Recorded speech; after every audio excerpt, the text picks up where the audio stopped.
Hello అండి, అందరు నమస్తే. ఈరోజు మా ఇంట్లో అయితే చికెన్ బిర్యానీ అయితే చేసుకుంటున్నాం అనమాట. అది ఎలా చేసానో ఈ వీడియోలో అయితే చూసేద్దాం. ముందుగా అయితే నేనైతే కేజీ చికెన్ అయితే తీసుకున్నాను. అది ఆల్రెడీ కాల్చింది, ఒకటేసారి వాష్ చేయాలి ఎందుకంటే స్మెల్ ఉంటుంది కాబట్టి. అది వాష్ చేసినాక వాటర్ మొత్తం దిగిపోయాక తర్వాతనేమో మనం బిర్యానీకి కావాల్సిన మసాలాలు ఉంటాయి కదా, చెక్క, సాజీరా, అవి మొత్తం ఆల్ మిక్సింగ్ మసాలా అదైతే మొత్తం వేసేస్తున్నా. కొంచెం ఫ్రైడ్ ఆనియన్స్ వేసుకుంటున్నా ఎందుకంటే బిర్యానీ అంటే ఫ్రైడ్ ఆనియన్స్ కదా, అవి కొంచెం వేసుకున్నా. ఇంకా అందులోనే 1 కప్పు పెరుగు అయితే వేసుకుంటున్నాను. ఇంకా అందులో నిమ్మకాయలు 2 నిమ్మకాయలు 3 ఉప్పులే తీసుకున్నాను. 4 వస్తాయి కదా, 3 ఉప్పులు అయితే వేసుకుంటున్నాను. నిమ్మకాయ మొత్తం పిండి వేసుకున్నా. అందులో 1 టీ స్పూన్ అంతా అల్లం పేస్ట్ వేసుకుంటున్నా. అలాగే కొంచెం పసుపు వేసుకుంటున్నా. ఇంకా అందులో కొంచెం సన్నగా కట్ చేసి పెట్టిన కొత్తిమీర, పుదీనా, నార్మల్గానే పుదీనా అయితే వేసేసుకుంటున్నా, కట్ చేయలేదు. ఇంకా టేస్ట్ కోసం గరం మసాలాలు వచ్చేసి ధనియాల పొడి, ఇంకా చికెన్ మసాలా, కొంచెం ఉప్పు వేసుకుంటున్నా. ఇంకా తర్వాత రైస్లో కూడా వేసుకుంటా, అందుకే ఇక్కడ కొంచెం వేసుకుంటున్నా. ఇంకా కారంకి అయితే మన స్పైసీ తగినంత వేసుకుంటున్నాను. అయితే మేము కారం ఎక్కువ తింటాం కాబట్టి ఎక్కువ వేసుకుంటున్నా. ఇంక ఈ తర్వాతనేమో మెయిన్ ప్రాసెస్, ఈ మసాలాలన్నీ చికెన్ బాగా పట్టేలాగా అంతా కలిపేసుకోవాలి. ఈ చికెన్ మిక్చర్లో అలాగే కొంచెం ఆయిల్ కూడా వేసుకొని మళ్ళీ ఒకసారి కలిపేయాలి. అంతా కలిపేసినాక దీనికి ఒక 1 అవర్ రెస్ట్ ఇచ్చేసేయాలి. మసాలా మొత్తం చికెన్ బాగా పట్టుకుంటాయి అన్నమాట. చికెన్ని పక్కన పెట్టేసి ఇప్పుడు బాస్మతి రైస్ బాయిల్ చేసుకోవాలి. కేజీ చికెన్కి కేజీ బాస్మతి రైస్ అయితే తీసుకున్నాను.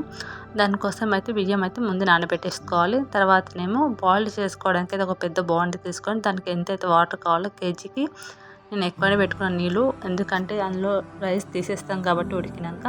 ఇంకా ఆ వాటర్లోనేమో ఆయిల్, అల్లం పేస్టు, ఇంకా బగారా మసాలా మొత్తం, కొత్తిమీర, పుదీనా, ఇంకా అల్లం పేస్ట్, కొంచెం సాల్ట్. ఇందాక చికెన్లో కొంచెం సాల్ట్ వేసుకున్నా, మళ్ళీ ఇప్పుడు సాల్ట్ వేసుకుంటున్నా.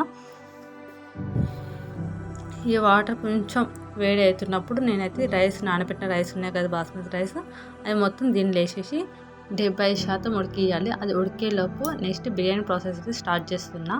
దానికోసం అయితే పెద్ద బాండి తీసుకున్నా. బిర్యానీ కోసం కొంచెం అడుగు మందం ఉన్న గిన్నె అయితే తీసుకున్నాను. అందులో కొంచెం ఆయిల్ వేసుకున్నాను. ఆయిల్ వేసుకున్నాక మనం చికెన్ మ్యాగ్నేట్ చేసి పెట్టినాం కదా, ఆ చికెన్ మొత్తం దాన్ని వేసేసుకోవాలి. చికెన్ మొత్తం దాన్ని వేసేసి దాని వాటర్ మొత్తం పోవాలి. సగం చికెన్ అందులోనే ఆయిల్లోనే ఉడికిపోవాలన్నమాట. ఆ వాటర్ మొత్తం పోయిందంటే సగం చికెన్ ఉడికినట్టు అనమాట. ఆ వాటర్ అంతా అయిపోయినాక ఆయిల్ మొత్తం మంచిగా తేలాలన్నమాట. ఇంకా పక్కన రైస్ కూడా ఉడికిపోయింది, ఇంకొక 5% అయితే ఉడకాలన్నమాట. అది ఉడికేలోపు చూడండి చికెన్లో ఆయిల్ మొత్తం పైకి వచ్చేసింది. ఇప్పుడు మనం బిర్యానీ ప్రాసెస్, మెయిన్ ప్రాసెస్ అయితే స్టార్ట్ అవుతుంది. ఫస్ట్ స్టవ్ మీద అయితే ఒక పెంచి పెట్టేసేయాలి అడుగు మాడకుండా. దానిపైన ఇంకా చికెన్ బిర్యానీ బాగుంటుంది కదా, బిర్యానీ పెట్టేసి దానిపైన ఒక లేయర్ ఆనియన్ అయితే ఫ్రైడ్ ఆనియన్స్ వేసుకొని, ఇప్పుడు మన రైస్ ఉంది కదా 75% అయితే ఉడికిపోయింది. ఆ రైస్ తీసుకొని ఒక్కొక్క లేయర్ వేసేసుకోవాలన్నమాట. పైన ఒక లేయర్ మొత్తం కంప్లీట్ వేసుకున్నాక దానిపైన మరి ఇంకొంచెం ఫ్రైడ్ ఆనియన్స్, ఇంకా అలాగే కొత్తిమీర, కరివేపాకు కొంచెం వేసుకోవాలి.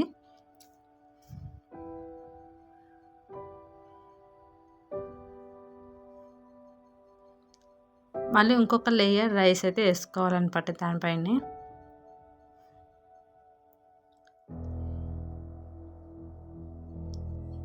మళ్ళీ ఒక లేయర్ రైస్ కంప్లీట్ అయిపోయాక దానిపైన మళ్ళీ కొంచెం ఫ్రైడ్ ఆనియన్స్ అలాగే కొత్తిమీర కూడా వేసేసుకుంటాను అనమాట. ఇది ఎండింగ్ పాయింట్.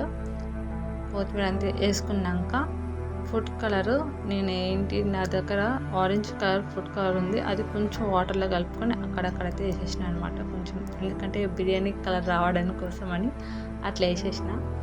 ఇంకా ఈ తర్వాతనేమో ఇప్పుడు బిర్యానీకి దమ్ ఇచ్చేయాలి. మైదా పిండి అంటే అది కాటన్ క్లాత్ అయినా కానీ బోగన్ మీద ఇట్లా కాటన్ క్లాత్తో వాటర్ నానిపి బోగన్ మీద మొత్తం చుట్టూ మూత పెట్టాలి. మైదా పిండి అయితేనేమో బోగండి పైన లేయర్లా పెట్టి దానిపైన మూత పెట్టాలి. టైట్గా కలుపుకోవాలి, పిండి లూజ్ కలుపుకోవద్దు. ఆ తర్వాతనే దానిపైన బరువు కోసం గాలి బయటికి వెళ్ళకుండా రోల్ పెట్టేసేయాలి.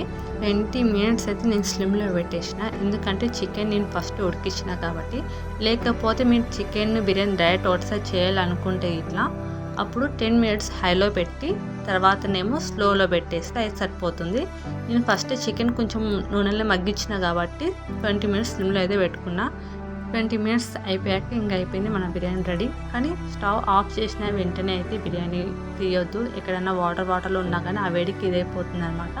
ఒక 10 మినిట్స్ 20 మినిట్స్ అయిపోయాక బిర్యానీ మీద మూత తీసేసినామంటే చూడండి మన బిర్యానీ అయితే రెడీ అయిపోయింది.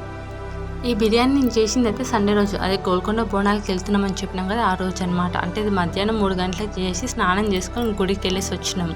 ఎందుకంటే నాన్ వెజ్ తిని గుడికి వెళ్ళొద్దు, అలాగే ఇంకా వెళ్ళేసి వచ్చినాక ఓపిక ఉండదు చేసుకోవడానికి. కానీ ఇది చేసి అలాగే పెట్టేసి దాన్ని ఎవ్వరు ముట్టుకోలేదన్నమాట.